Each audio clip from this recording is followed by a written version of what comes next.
Let's get right to the floor show. I'm joined by our traders Scott Foreman, Thomas Hayes. Gentlemen, we're seeing some selling going into the close today, but let me begin with you, Scott.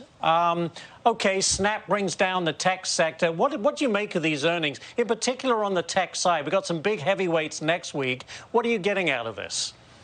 Well, first of all, as far as Snap goes and some of the other social media companies, the fact is that with a recession potentially being confirmed next week, where do businesses cut back on spending first? On advertising, and that's going to continue to impact some of these social media companies.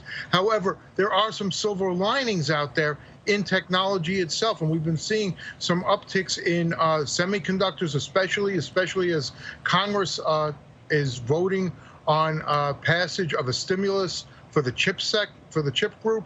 I think that's really one of the drivers.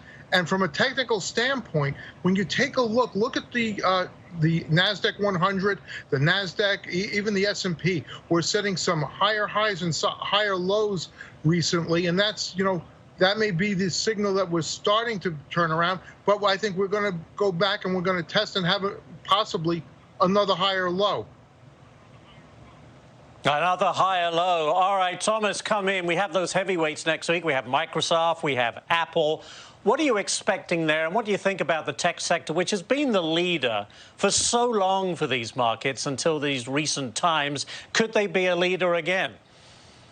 I think they could, Ashley. I think expectations are very low. If we look at the Bank of America Global Fund Manager Survey this week, cash levels are the highest since 9/11 and the Great Financial Crisis. Recession fears are the highest since April of 2020, and before that, March of 2009. Both of those were areas where the stock market bottomed and had multi-year rallies. So we like tech here. Expectations are very low. Goldman came out after Snap and said, this may have been idiosyncratic. Our channel checks on ad spend, while they were muted, they were more optimistic than what we saw from Snap. Also, the margin of safety going into earnings for Snap was very thin. They were trading at 30 times next year's earnings, so when they missed, they got crushed.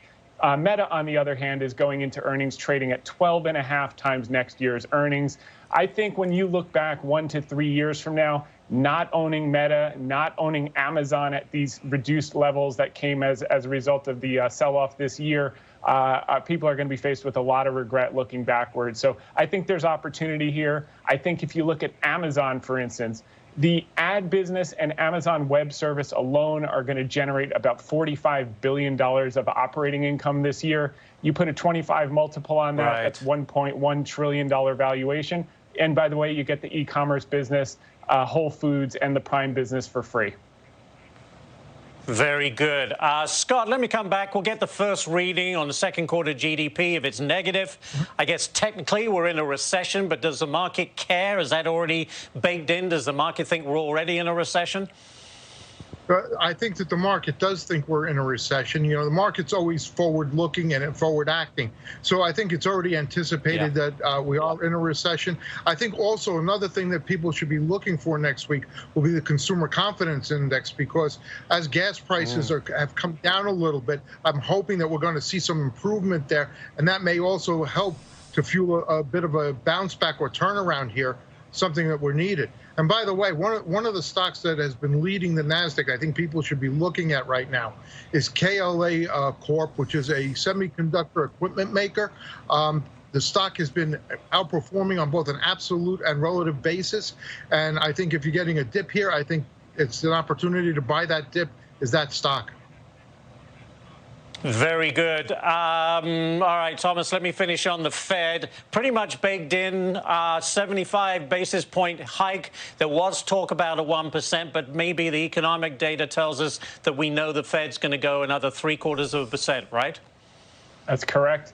I think that actually if we do get that negative GDP print like we're seeing with the Atlanta GDP tracker now, that could actually spur a rally versus having the dread of waiting for a recession. Are we getting a recession? Knowing that we may have just had one 2 consecutive quarters could actually bring money back into the market, because it would also potentially put the Fed on pause following the 75 basis point hike, or at least a lower amount of rate hikes in September. So it could be actually viewed as a positive if we do get that second quarter of negative GDP.